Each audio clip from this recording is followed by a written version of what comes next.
여러분 반갑습니다. 근현대사 산책 27번째 시간입니다. 오늘은 전두환 대통령이 전자산업 중에서도 한국을 지금 먹여 살리고 있는 이 반도체 관련, 그 다음에 국가기관 전산망 개발을 통한 온라인 혁명의 주인공 역할을 했다라는 사실을 말씀드리도록 하겠습니다. 사실 반도체 그러면은 이병철 회장, 이건희 회장 이런 그 이름들이 거론되고 있습니다.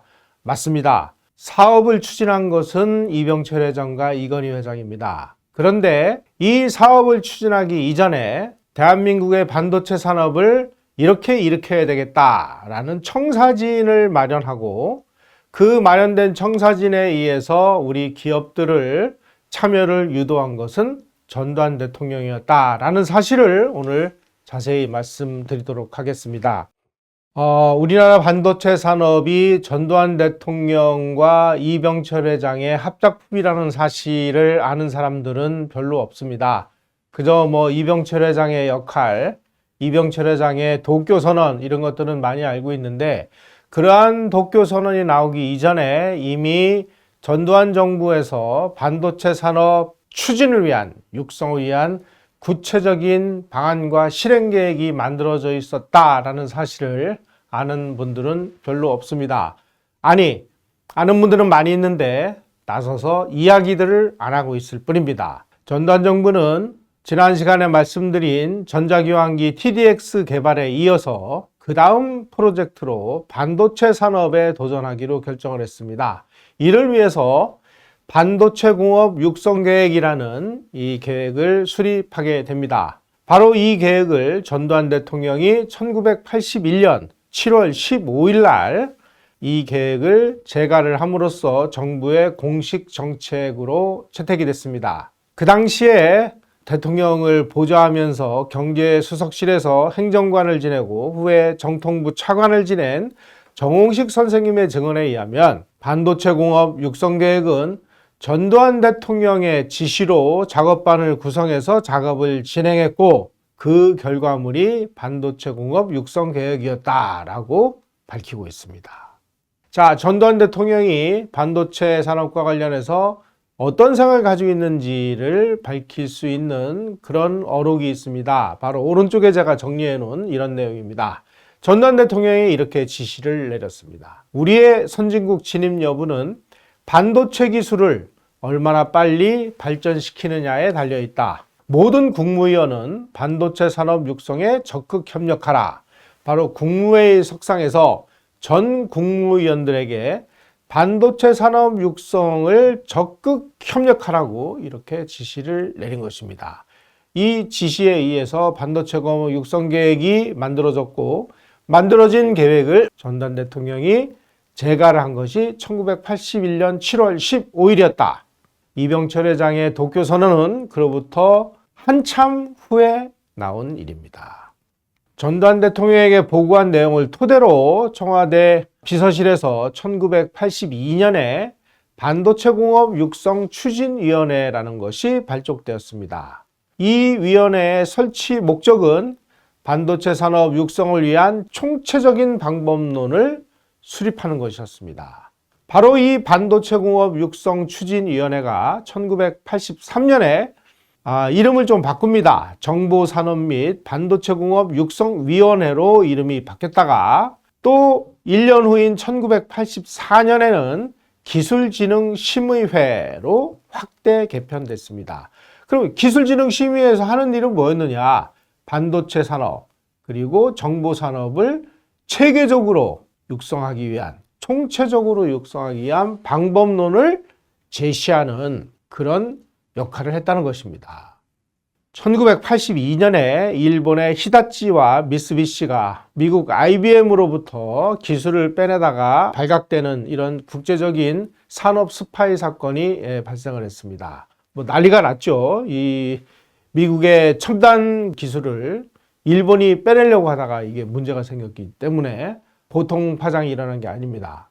바로 이 무렵에 이병철 회장이 청와대를 방문했습니다. 이병철 회장은 상당히 아주 이 인품이 도도하고 고귀하고 이런 분이라 함부로 청와대 이런데 뭐 자주 방문을 안 하는 분으로 알고 있는데, 이때 이병철 회장이 청와대를 방문했을 때 어떠한 대화가 오갔느냐? 바로 전두환 대통령에게 반도체 사업 구상을 논의를 했다는 것입니다. 그러면은 이병철 회장은 정부가 반도체 산업을 대대적으로 육성한다라고 하는 정보를 어떻게 입수했을까요? 바로 손욱이라는, 나중에 그 손욱 회장님이 삼성 종합기술연구소의 총책임자가 되시는데, 이분이 바로 이 반도체와 전자교환기와 컴퓨터를 국산화 개발한다 라고 결정을 한 전자산업 육성 방안을 만드는데 전문가로 참여했던 분입니다.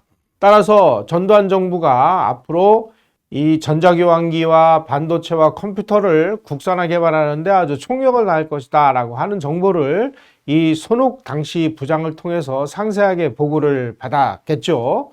그래서 우리 정부가 반도체에 관해서 어떠한 계획을 가지고 있는지를 알아보기 위해서 청와대를 아마 방문한 것 같습니다. 이때 전두환 대통령이 이병철 회장에게 조언한 내용이 전두환 대통령 회고록에 다음과 같이 실려 있습니다. 요즘에 보니까 무리를 빚고 있는 저 일본 기업 히타치나 미쓰비시처럼 무리하게 그 미국으로부터 기술을 빼놓으려고 이렇게 하다가는 뭐 산업 스파이 사건이라든지 아주 강력한 견제를 받게 되는 것이 틀림없을 것 같습니다. 따라서 일본처럼 하지 말고 첨단 기술을 가지고 있는 그러한 인재를 합법적으로 이 스카우트를 하면 고급 두뇌 그리고 기술 이런 걸 우리가 한꺼번에 얻을 수 있지 않겠습니까? 이러한 방안을 제시를 했다라고 기록이 되어 있습니다. 그로부터 며칠 후에 이병철 회장이 비서실에다가 지시를 내려가지고 실리콘밸리에다가 조사팀을 보내서 세계 반도체 시장을 조사를 하고, 그리고 한국 삼성그룹이 반도체 산업에 참여할 경우에 사업성이 어떻게 되는지를 검토를 하라, 이렇게 지시를 내렸습니다. 그런데 그 무렵에 삼성전자의 1년 연간 매출이 200억 원에 불과한 그런 상황이었다고 합니다. 그런데 이 시장조사팀이 실리콘밸리에 가서 조사를 한 결과 아주 소규모의 VLSI 공장 생산 라인을 하나 건설하는데 무려 470억 원이나 이 투자를 해야 된다라는 사실이 밝혀졌습니다. 아니 우리 연간 매출이 200억 원밖에 안 되는데 이거 라인 하나 건설하는데 470억 원을 투자를 해야 되니 이거는 뭐 우리 삼성그룹의 능력으로는 도저히 이거는 불가능하다. 반도체 산업 우리 안 됩니다. 라는 비관적인 보고서를 올렸습니다. 그런데 이병철 회장은 그동안은 자기가 아무리 어떤 사업을 하고 싶어도 비서실에서 이 사업은 우리가 참여하면 승산이 없습니다 라고 하는 그런 보고서를 받으면 그 사업을 깨끗이 포기했다고 합니다. 그런데 무슨 까닭인지 이처럼 비관적인 보고서가 올라왔음에도 불구하고 이병철 회장은 반도체와 관련돼서 지금 미국에서 아주 고급 두뇌로 활약하고 있는 한국계 고급 인재를 대거 스카우트를 하기 시작을 했습니다. 다시 말씀드리면 나는 이 비관적인 보고서와는 달리 나는 이 반도체가 삼성의 그 명운뿐만이 아니라 대한민국의 이 명운을 걸 수 있는 그러한 획기적인 산업이다라는 것을 이병철 회장도 뭔가 깨달았기 때문에 이런 판단을 내린 거 아닐까요? 그래서 1983년 3월 15일 날 이병철 회장이 도쿄에서 우리는 왜 반도체 사업을 해야 하는가 라는 이런 내용을 발표를 했습니다. 이것이 바로 삼성그룹의 반도체 사업 진출을 밝힌 도쿄 선언이라고 우리는 이야기하고 있습니다. 이날 이병철 회장이 발표한 우리는 왜 반도체 산업을 해야 하는가 하는 내용은 바로 이런 그 메시지에 집약이 되어 있습니다. 정기기관 하나로 세계를 제패한 영국처럼 우리도 반도체로 세계 정상에 못 오르겠느냐. 우리 열심히 노력해서 반도체로 세계 정상에 오르자. 이렇게 선언을 하고 나선 것입니다. 이병철 회장이 선우이 당시 조선일보 주필하고 인터뷰를 한 내용이 발견이 됐습니다. 그 인터뷰 내용을 보니까 왜 내가 반도체 사업을 결심을 했는지를 이렇게 이야기를 하고 있습니다. 톤당 부가가치를 따져보니까 철은 톤당 340달러다. 석탄은 40달러에 불과하다. 알루미늄은 3,400달러. 텔레비전은 톤당 21,300달러였다. 그런데 반도체는 톤당 85억 달러고 소프트웨어는 톤당 426억 달러다. 그러면 우리가 뭘 해야 되는지는 분명하게 답이 나오는 거 아니냐. 나는 반도체에다가 우리 삼성의 운명을 걸겠다. 이렇게 확신을 하고 반도체 산업에 참여하게 된 것입니다. 사실 이병철 회장이 도쿄 선언을 하기 이전까지 반도체에 대해서 전혀 인지를 하지 못했다고 합니다. 그런데 그 당시에 이병철 회장의 비서실장 역할을 했던 정준명 사장님을 제가 만나서 말씀을 들어보니까 이병철 회장이 정준명 비서실장에게 정군아 반도체가 뭐고 이렇게 물어보더랍니다. 그래서 정준명 비서실장도 잘 몰라가지고 열심히 일본 기업을 조사를 해가지고 반도체라는 것은 이러이러이러한 것입니다. 그랬더니 알겠다. 반도체가 가장 중요한 거구나. 그런데 반도체 원료가 뭐고 이렇게 물어보더랍니다. 그래서 반도체 원료는 저 모래에서 나오는 겁니다. 모래에서 뽑아내는 그런 것이 바로 원료입니다. 그랬더니 이병철 회장이 하시는 말씀이 모래는 우리나라에 지천으로 열려 있으니까 그 원료비는 안 들겠구만.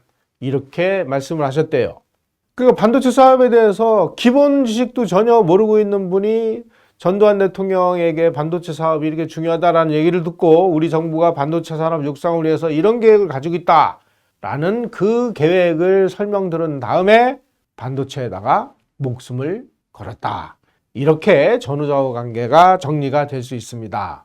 어쨌든 1983년 3월 15일 날 우리 반도체 사업 선언한다 라고 발표한 다음에 그로부터 9개월 후인 83년 12월에 삼성이 64KDM을 개발하는 데 성공합니다.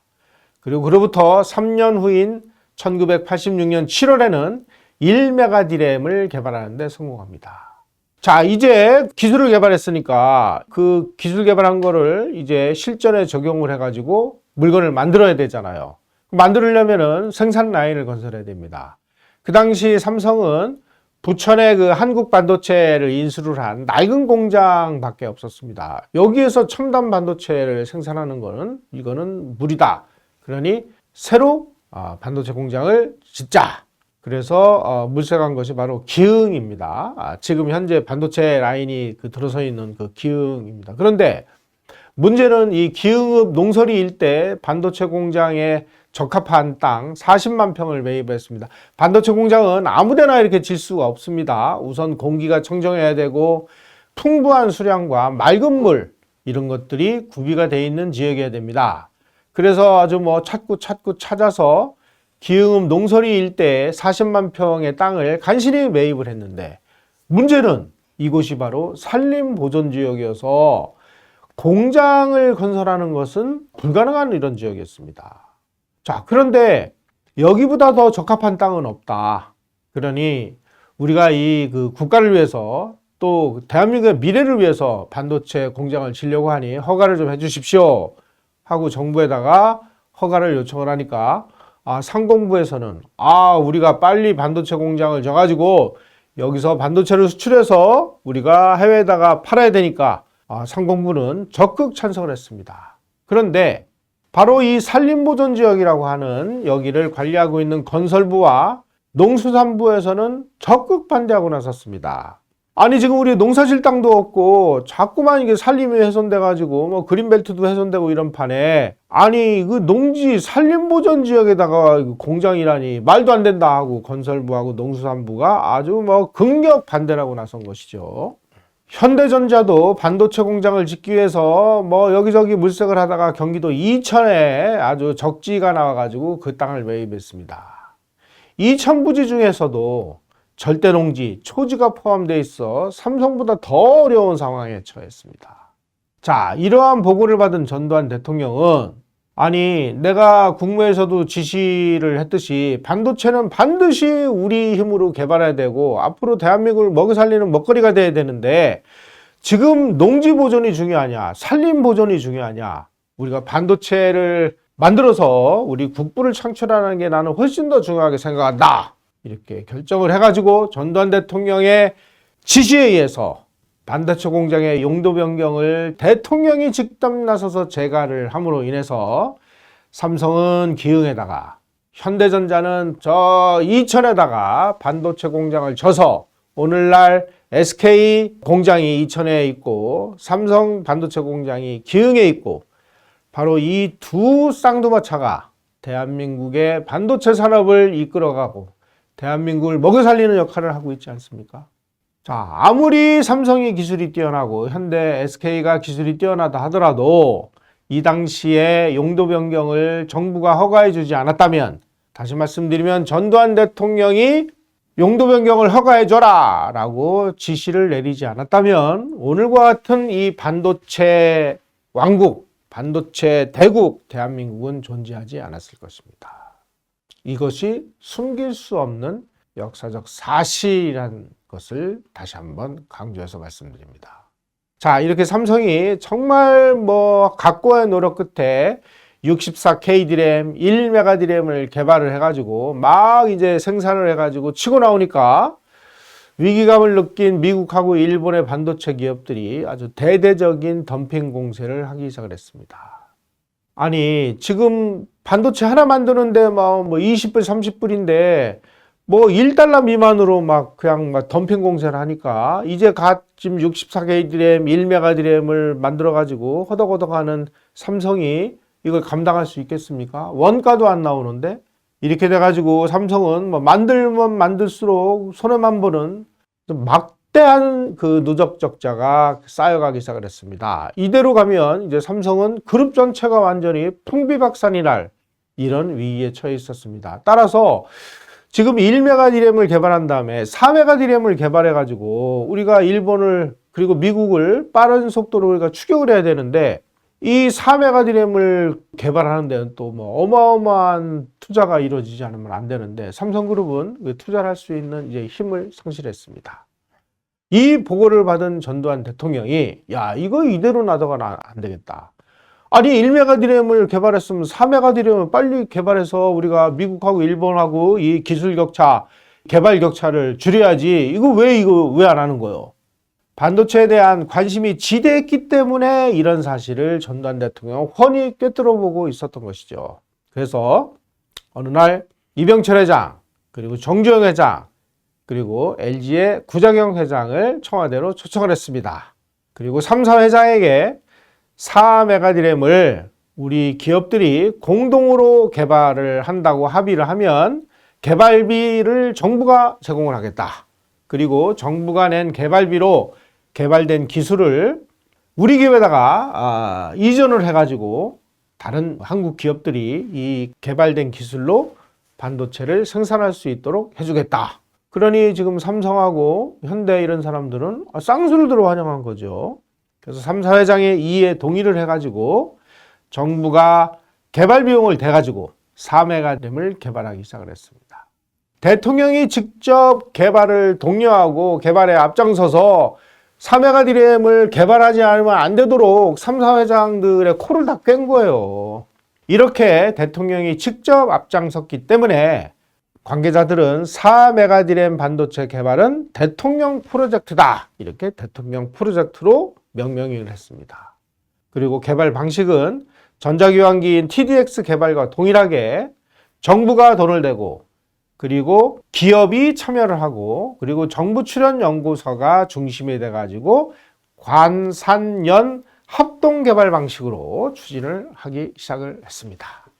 4메가 디램 개발과 관련해서 전두환 대통령은 회고록에서 다음과 같이 기록을 남겨놓았습니다. 나는 이병철 삼성 회장과 정주영 현대 회장, 구자경 금성 회장을 그 당시에는 금성현대 이게 나중에 이제 LG로 이름이 바뀌었죠.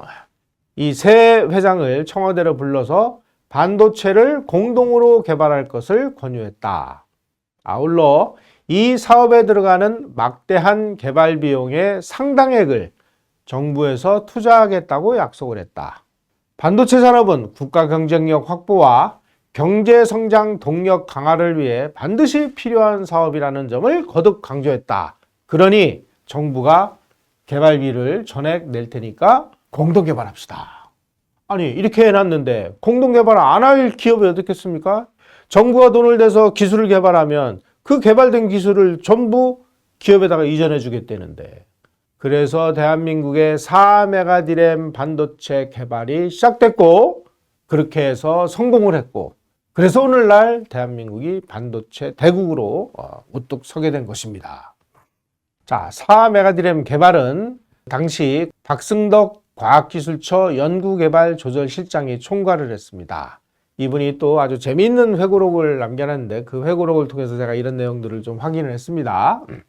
개발 기간은 1986년 8월부터 1989년 3월까지 30개월로 예정을 했습니다. 그리고 비용은 연구개발비 400억 원, 그리고 연구기자재 구입비 479억 원 등 총액이 879억 원이 투입이 됐습니다. 그리고 정부 출연 연구소 인력과 삼성, LG, 현대 연구 인력 670명이 투입된 국가 초대형 연구 프로젝트였습니다. 바로 이 4메가디램 반도체 개발이 추진이 되고 있을 때 전두환 대통령은 대한민국의 이 물가를 잡고 인플레를 진정시키기 위해서 정부 예산을 처음에는 제로베이스 예산 제도로 바꿨다가 제로베이스 예산 가지고도 잘 안 되니까 정부 예산을 동결시키는 아주 극단적인 긴축 재정을 추진하고 있던 그 무렵이었습니다. 이렇게 다른 분야는 전부 허리띠를 졸라매고 있을 때 이 4메가디램 반도체에 무려 879억 원을 투자를 했다는 것입니다. 다시 말씀드리면 다른 분야는 다 아끼더라도 우리의 미래 먹거리를 창출하는 연구개발은 비용을 아낌없이 사용을 했다. 그것이 전두환 대통령의 리더십의 특징이다 라는 사실을 여기서 한번 다시 강조 말씀드립니다. 제가 지난 시간에 그 정부에서 TDX 개발을 할 때 TDX 개발이 어느 정도가 들었냐면은 농어촌용인 TDX1을 개발할 때 260억 원이 들었고요. 그 다음에 대도시용 교환기인 TDX10을 개발하는데 거의 한 600억 원 정도 들어가지고 800억 이상이 들었습니다. TDX 개발에 800억, 4메가디램 반도체 개발에 879억 원.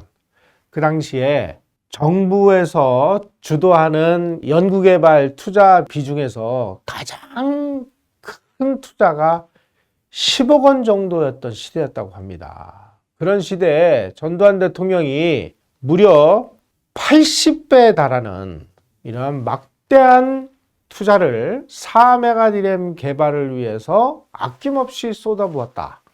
여러분들은 어떻게 생각하십니까? 그래도 반도체가 이병철 회장과 이건희 회장의 노력뿐이었습니까? 역사적 사실은 그게 아닙니다. 전두환 대통령의 이런 숨어있는 노력이 없었다면 오늘날 대한민국 반도체 산업은 이 정도로 빨리 세계 1등 위치에 오르지는 못했을 겁니다. 전두환 대통령을 비롯해서 전두환 대통령을 보좌했던 이 보좌진들의 이 미래를 내다볼 줄 아는 해안 덕분에 이러한 대규모 과감한 투자가 이루어질 수 있었다는 것이죠. 자, 이렇게 해서 4메가디램 반도체가 개발이 돼서 대통령에게 개발 성공이 보고된 날이 언제였느냐? 바로 1988년 2월 8일이었습니다. 바로 전두환 대통령이 퇴임하기 2주 전의 일이었습니다. 전두환 대통령은 이 보고를 받고 2주 후가에 이제 퇴임을 했죠. 바로 88년 2월 8일 날 과기차 장관이었던 박흥식 장관이 전두환 대통령에게 각하 우리가 지금 세계 세 번째로 4메가디램 반도체를 개발하는데 성공했다는 사실을 보고드립니다. 이렇게 보고를 했습니다. 자, 이로 인해서 일본과의 많이 떨어졌던 기술 격차를 6개월로 우리가 단축하는 데 성공을 했고 바로 이 4메가디램 반도체 개발이 한국을 반도체 강국으로 향하는 이 고속도로나 마찬가지 역할을 했습니다. 자, 이렇게 4메가디램 반도체 개발 성공했다는 소식을 보고받은 전두환 대통령 얼굴에 환한 미소가 피어올랐고, 이날 청와대는 완전 축제 분위기였다고 합니다. 전두환 대통령은 기분이 너무 좋아가지고 내가 이 개발 주역들 모두 청와대로 초청을 해가지고 한턱 내겠다. 그러니 모두 참석을 하시오. 그래가지고 연구개발진 한 사람 한 사람에게 직접 술을 따라주고 감사의 마음을 전했습니다. 전두환 대통령도 연구원들이 권하는 술을 모두 받아 마셔가지고 그날 기분 좋게 취했다고 합니다. 이날 전두환 대통령이 아주 의미심장한 말씀을 했습니다. 정부가 계속 지원해 줄 테니 다음에는 64메가디램을 세계에서 제일 먼저 개발해내시오. 그런데 내가 2주 후면은 나는 임기가 끝나가지고 대통령직에서 퇴임을 하니까 내가 대통령은 뭐 아닙니다만은 돈이 없다면은 내 머리카락이라도 팔아가지고 개발비를 대겠다. 아니 근데 전두환 대통령이 지금 뭐 대머리라는 거는 천하가 다 아는 일인데 전두환 대통령이 머리가 있어야 머리카락에도 팔아서 내죠. 뭐 이제 농담으로 이런 얘기를 한 것 같습니다. 바로 자신의 퇴임 후에도 반도체 개발은 계속되어야 한다는 전두환 대통령의 의지는 아주 확고했습니다. 그냥 의지만 확고했던 것이 아니고요. 퇴임 며칠을 앞두고 우명 최신부 장관을 불러가지고 내가 노태우 당선자에게 특별히 그 부탁을 해놨으니 우명 장관 당신이 가서 반도체 사업이 얼마나 중요한지를 당선자에게 설명을 드리고 그리고 대통령이 직접 반도체 개발이 지속될 수 있도록 최대한의 관심사를 가져달라라는 메시지를 내가 대신 전해주기 바란다. 이렇게 해가지고 우명 장관이 노태우 당선자를 만나서 전두환 대통령의 의지를 그대로 전달을 했고 그래서 노태우 대통령도 재임 기간 중에 반도체만큼은 아주 철저하게 챙기고 대통령이 애로사항이 있으면은 다 해결해주고 그래가지고 오늘날 대한민국의 반도체가 이러한 위상을 갖게 됐다는 것입니다. 이런 노력 끝에 한국은 1992년에 64메가디램을 개발했습니다. 그리고 1994년에는 256메가디램을 미국, 일본보다 앞서서 한국이 세계 최초로 개발하는 데 성공했습니다.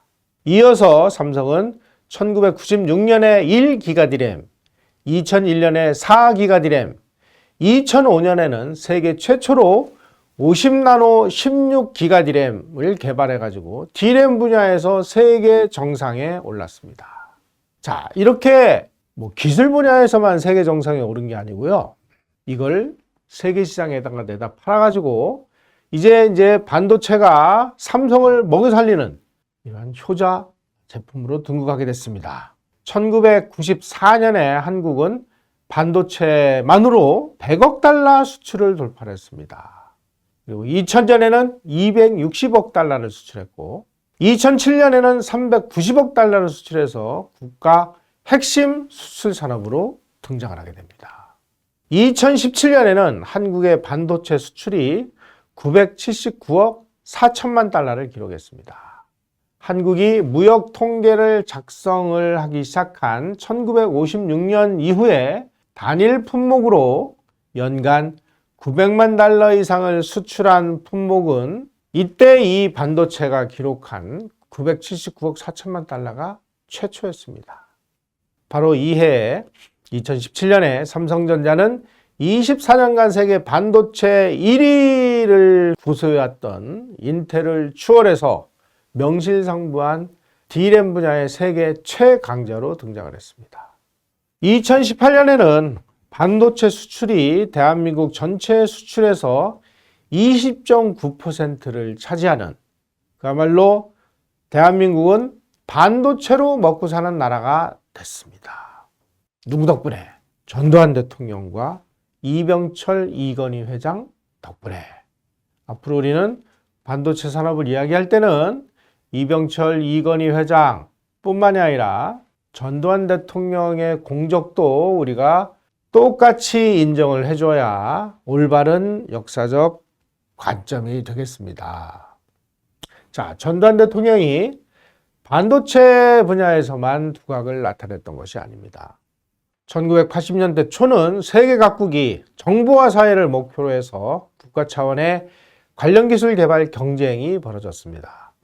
자, 한국도 제2차 석유 위기를 맞아가지고 정치적인 위기, 경제적인 난국, 좀 복합적인 위기가 왔는데 이 상황에서 우리가 제한된 자원과 그리고 다른 나라보다 많이 뒤지는 기술 능력을 가지고 어떻게든지 우리가 신성장 동력을 창출해야 되겠다.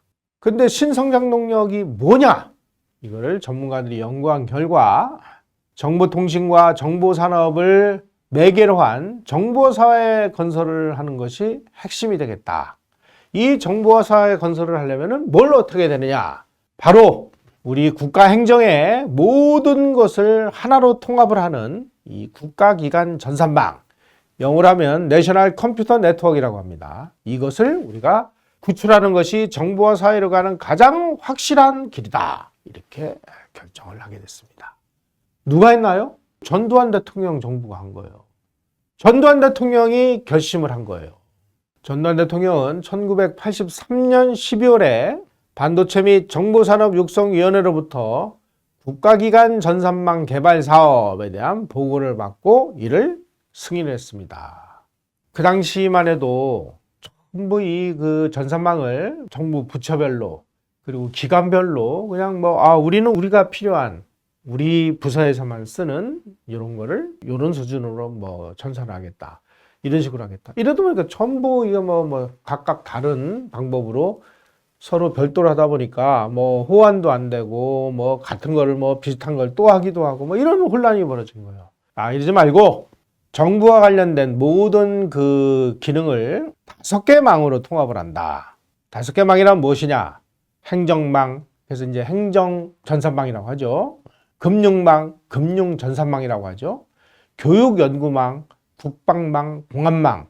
모든 정부의 이 관련된 전산망은 이 5가지로 통합을 한다. 그래서 모든 데이터를 정부 부처 어디서나 공동으로 사용할 수 있게 만들겠다.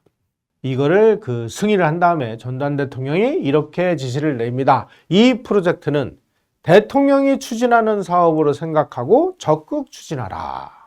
그래서 이 프로젝트도 대통령 프로젝트가 됩니다. 그 당시에 이 대통령에게 보고를 한 그 국가기관 전산망 사업의 목표는 이렇게 정리가 되어 있습니다. 첫째, 사업의 목표는 국가 경쟁력을 강화하기 위해서다. 그리고 체계적인 정보화를 통해서 1990년대 중반까지 국가기관 전산망을 완성하겠다. 그리고 이것을 바탕으로 2000년대 초까지 선진국 수준의 정보산업 기반을 마련하겠다. 이러한 국가기관 전산망을 통해서 작고 효율적인 정보를 규현을 하고 그리고 기업 생산성을 가시적으로 높여서 편안한 국민 생활을 영위하도록 함으로 인해서 우리가 2000년대 초반에는 선진국으로 진입하겠다.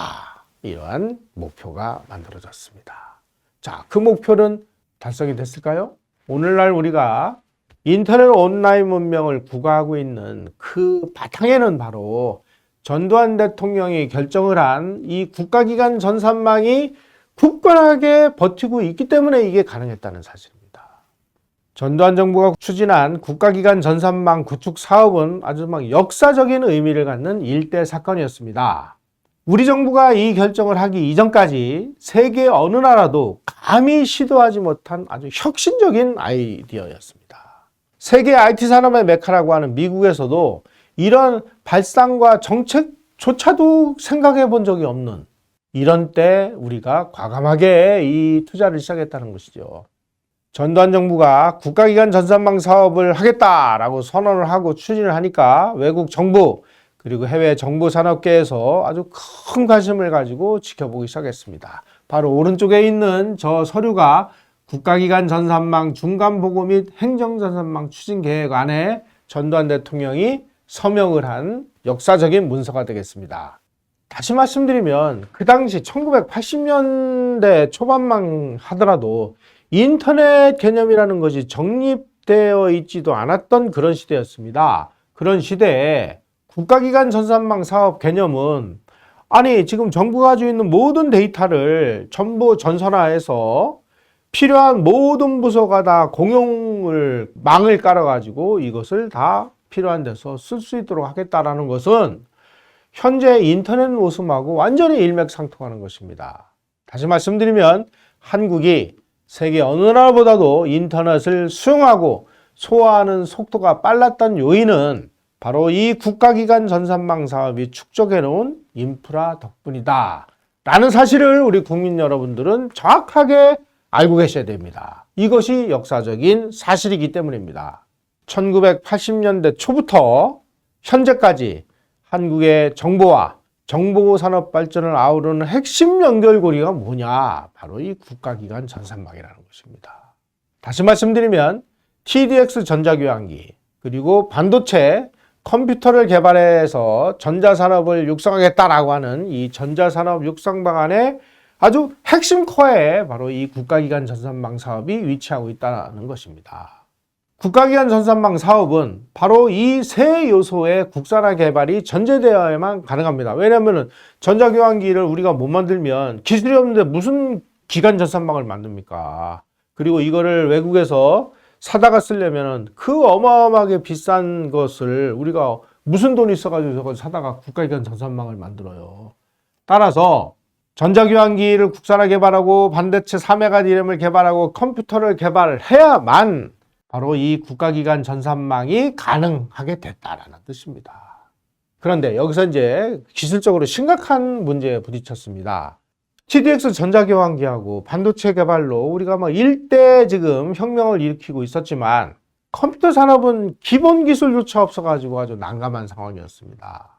그 당시 전산화의 핵심 중에 핵심인 이 컴퓨터, 그 중에서도 뭐 요즘에 뭐 개인이 쓰는 이런 뭐 퍼스널 컴퓨터가 아니라 소위 말하는 본체라고 하는 이 메인프레임, 다시 말씀드리면 슈퍼컴퓨터 같은 경우는 하드웨어나 소프트웨어가 거의 100% 외국 기술에 우리가 의존할 수밖에 없는 이런 상황이었습니다. 그래서 전두환 정부는 국가기관 전산망을 위해서는 소위 말하는 이 메인프레임에 해당하는 이 컴퓨터 본체에 해당하는 그 국가기관 전산망용 주전산기 이것을 슈퍼미니급 중형 컴퓨터로 개발을 하자. 그래서 그 이름을 주전산기 1, 2, 3, 4 이렇게 이름을 정했습니다.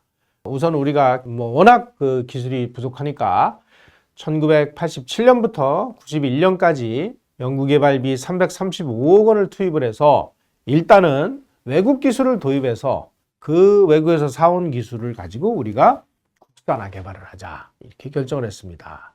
그때 마침 미국의 그 실리콘밸리에서 아주 새롭게 태동을 한 신생 벤처기업인 톨러런트라는 회사가 개발한 이터니티 기종이 아주 우리 정부 전문가들에게 아주 적합한 기종이다라고 판단이 돼서 이 기종으로 선정을 했습니다.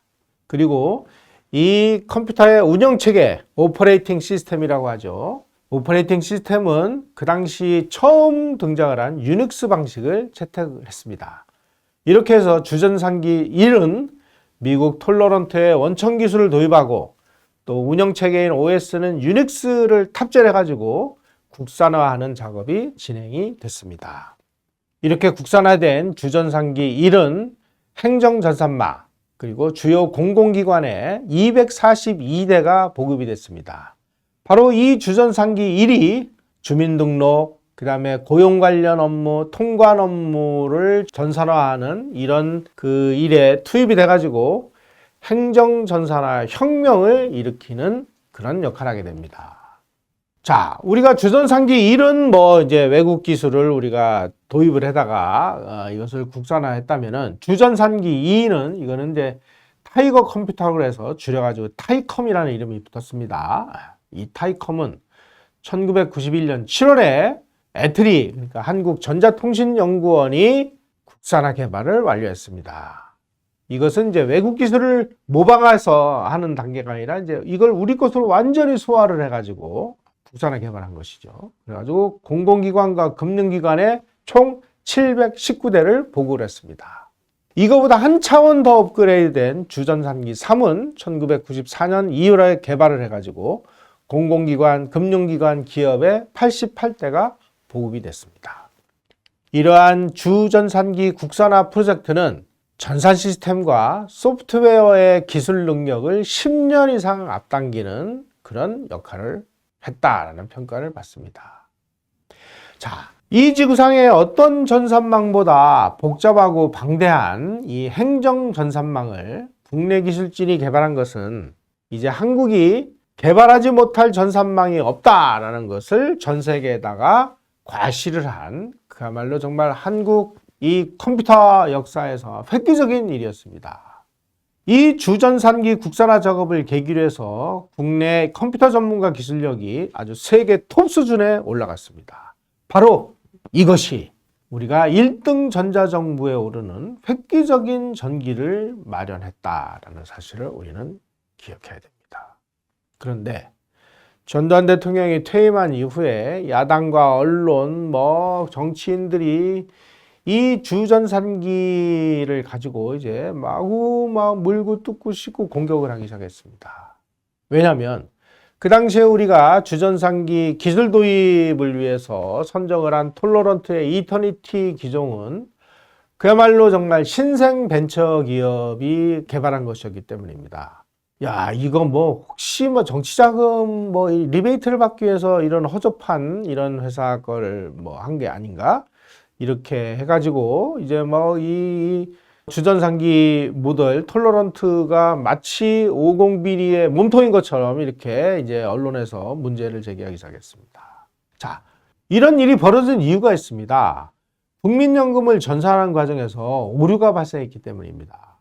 그런데 사정을 알아보면 이 국민연금 전산화 작업은 행정전산망 1단계 사업에는 포함되지 않았던 사업입니다. 그런데 대선을 앞두고 민정당이 좀 표를 좀 의식하기 위해서 포퓰리즘에 의거해서 국민연금 전산화 작업을 1년을 앞당기라 라고 이렇게 요구를 했습니다. 그러다 보니까 관계부처에서 벼락치듯이 1년이나 걸려야 될 것을 4개월 만에 빨리 서두르고 하는 바람에 날밤치기를 하고 이러는 과정에서 기본 자료를 입력하는 과정에서 오타가 나고 그리고 프로그램상의 오류가 발생을 했습니다.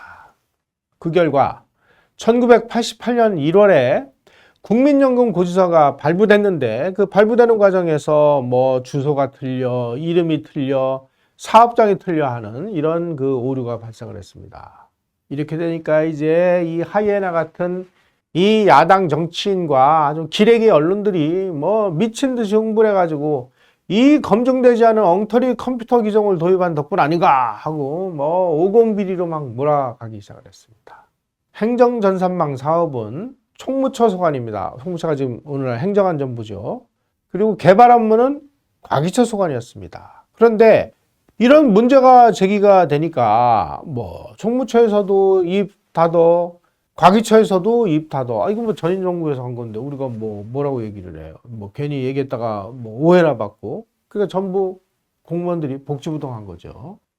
아무도 안 나서가지고 이거 그냥 놔두면 이거 국가기관 전산망이고 뭐고 좀 다 개판이 되게 생겼습니다. 이때 오명 장관이 적극 나서서 이 사업의 정당성을 해명하는 바람에 간신히 사업의 붕괴를 막게 된 것이죠.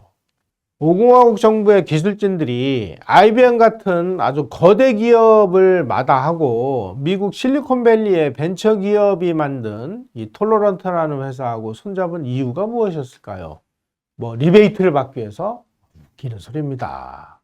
IBM이라는 회사는 기술 이전을 안 해주기로 아주 전 세계적으로 유명한 회사입니다. 그래서 일본의 히다치나 이런 산업 스파이 사건이 일어나지 않았습니까?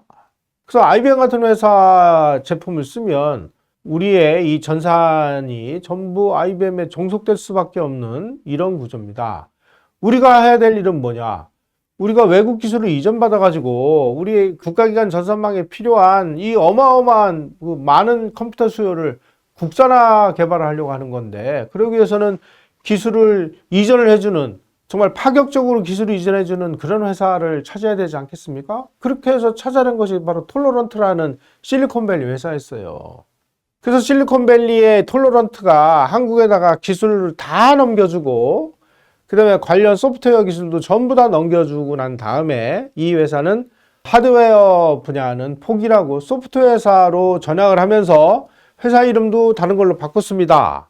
덕분에 한국은 아주 굉장히 저렴한 값으로 슈퍼미니 컴퓨터 기술을 이전받아가지고 아주 저렴한 비용으로 국산화 개발하는 데 성공할 수 있었던 것이죠.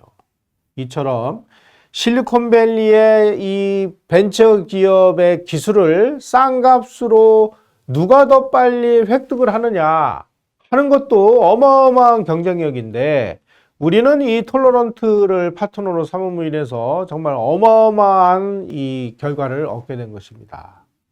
더군다나 원천기술 회사가 소프트웨어 회사로 전향을 하면서 이름도 바꾸는 바람에 원천기술 회사가 없어졌으니까 우리가 이거를 개발해서 해외에다가 수출을 하더라도 로열티를 낼 필요가 없어서 더 큰 이득을 본 것이죠. 그럼에도 불구하고 이 정보를 전혀 알지 못하는 이 언론과 야당은 그냥 우리의 이 주전상기 기술을 이전한 이 톨러런트가 마치 비리의 주범인 것처럼 이렇게 몰고 가가지고 아주 정말 많은 에너지를 소모하는 이런 비극을 겪게 됐습니다. 이러한 정말 아비규환 같은 위기를 겪고 국가기관 전산망 사업 중에서 최초로 상용 서비스가 구현된 것은 전두환 대통령 시대가 아니라 노태우 정부 시절이었습니다. 바로 1989년 12월에 금융전산망 사업 중에 타행환 업무 온라인 서비스가 처음 시작이 됐습니다. 자, 이제 우리는 그 전까지만 해도 내가 거래하는 은행, 예를 들어서 우리은행이다. 그러면 우리은행에서 다른 은행으로 돈을 보내는 것도 쉽지 않았는데 이제는 어디서나 온라인을 통해 가지고 자유롭게 이제 온라인을 할 수 있는 이런 시대가 열린 것입니다. 1990년 4월에는 자동차 등록 업무가 완전 전서가 됨으로 인해서 자동차 등록 업무와 관련된 모든 업무를 이제 온라인으로 할 수 있게 됐습니다. 통관관리 업무 온라인 서비스가 개시됐습니다. 그리고 1991년 2월에 주민등록 등본을 온라인을 통해서 집에 앉아가지고 우리가 받아 떼볼 수 있게 됐고 각종 경제 통계 자료, 부동산 관리 업무가 온라인으로 서비스를 개시했습니다. 전두환 정부의 정보화 산업, 정보산업 육성을 통한 국가 경쟁력 강화의 시도는 바로 국가기관 전산망 사업으로 시작되고 추진되고 마무리됐습니다. 이 프로젝트의 기본을 설계하고 계획을 수립하고 기술을 개발한 것은 바로 전두환 대통령의 결단이었습니다. 전두환 대통령이 국가기관 전산망을 통해서 이루려고 했던 목표는 바로 자유롭고 창조적인 정부와 사회였습니다. 구체적으로는 2000년대에 대한민국을 선진국으로 진입시킨다라는 것이었습니다. 그 목표는 여러분 달성됐습니까? 달성됐죠. 그러니까 우리가 오늘날 같이 이렇게 IT 온라인 첨단 시대에 살고 있지 않습니까? 국가기관 전산망 사업을 추진하는 과정에서 결정적인 공로자는 3개 팀으로 우리가 요약할 수 있습니다. 첫째는 최신부의 오명과 이우대 팀이 통신정책의 실행 계획을 입안하고 실제 집행을 책임을 졌습니다. 두 번째로는 청와대 과학기술비서관실의 홍성원, 정홍식 팀입니다. 이분들은 IT 분야의 정책 아이디어를 개발하고 전략 방향을 설정하고 또 각 부처별, 분야별 합의를 이끌어내는 역할을 수행을 했습니다. 세 번째는 이들 2개 팀을 실질적으로 지도하고 조정을 한 김재익 청와대 수석비서관 그리고 김성진 최신부 장관 과학기술처 장관이었습니다. 이 두 분은 전두환 대통령의 절대적인 신임을 받아가지고 과학기술진흥 그리고 기술집약 산업 육성에 관한 정부의 최고 책임자 역할을 훌륭히 수행을 했습니다. 바로 이 김재익 수석과 김성진 이 콤비네이션이 내각의 오명팀 그리고 청와대 홍성원 팀에게 IT 정책 전략을 맡기고 지도하고 지원하는 역할을 했습니다. 따라서 대한민국 IT 산업의 실질적인 지적재산권 보유자는 누구냐? 이렇게 묻는다면 김재익 수석과 김성진 장관 이렇게 이야기할 수 있는데 여기서 더 중요한 것이 있습니다. 바로 김재익 수석을 임명을 하고 김성진 장관을 발탁을 해서 IT 산업을 육성하라 라는 임무를 준 것은 전두환 대통령이었다는 사실입니다. 따라서 전두환 대통령이 이 두 사람에게 이것을 할 수 있는 자리에 임명을 하고 예산을 지원하고 조직을 붙여주고 미션을 부여함으로써 바로 이런 일이 가능했었다는 사실입니다. 따라서 대한민국 IT 산업의 실질적인 지적재산권 보유자는 김재익, 김성진 플러스 전두환 대통령이다. 이렇게 정의 내리는 것이 역사적 사실에 부합하는 것일 것입니다. 한 가지 흥미로운 점은 IT 산업의 이 핵심 역할을 한 이 3개 팀 중에 중요한 분들이 다 육군사관학교 출신이라는 점입니다. 바로 오명 장관, 육군사관학교 출신입니다. 그 다음에 홍성원 비서관, 육군사관학교 출신입니다. 김성진 장관, 육군사관학교 출신입니다. 육사 출신들이 대한민국 IT 산업을 통째로 건설하는, 여기에 또 전두환 대통령을 또 빼놓을 수가 없네요. 육군사관학교 출신들이 IT 산업을 무에서 유를 창조해내는 이런 역할을 수행한 것입니다. 그래서 박정희 대통령이 중화학공업을 건설했다면 전두환 대통령은 IT 산업을 통째로 창출했다라고 우리는 역사적인 자리매김을 해야 되는 것입니다. 어떤 사업이나 정책에서 관건은 인재하고 돈입니다.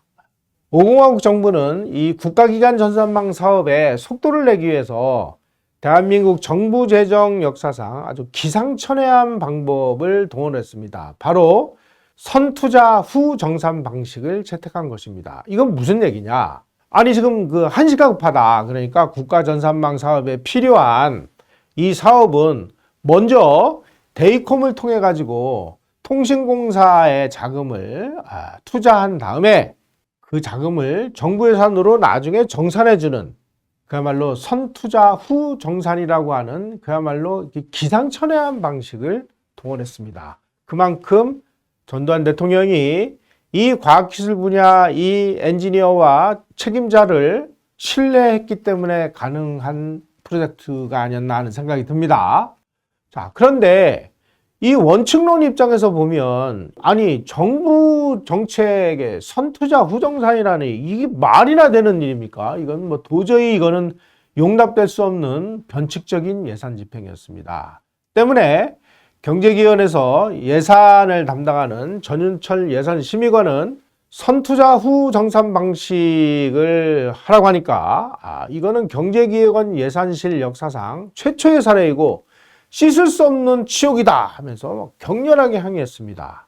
그럼에도 불구하고 전두환 대통령은 이건 다 나라를 위해서 우리가 하루라도 빨리 국가기관 전산망을 개발해서 대한민국의 선진국의 반열에 올려놓기 위해서 비상한 방법을 동원해야 된다. 그러니 전윤철 예산심의관 나를 믿고 내 지시를 따라주시오.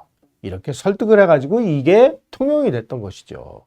한국의 IT 산업은 정부와 사업은 이렇게 아주 변칙적이고 특이한 전 세계에서 전무후무한 방식을 통해서 발전을 추구했다는 사실을 우리는 기억해야 될 것입니다. 바로 이것이 전두환 시대 IT 산업 건설의 특징이었다라고도 말씀드릴 수 있습니다.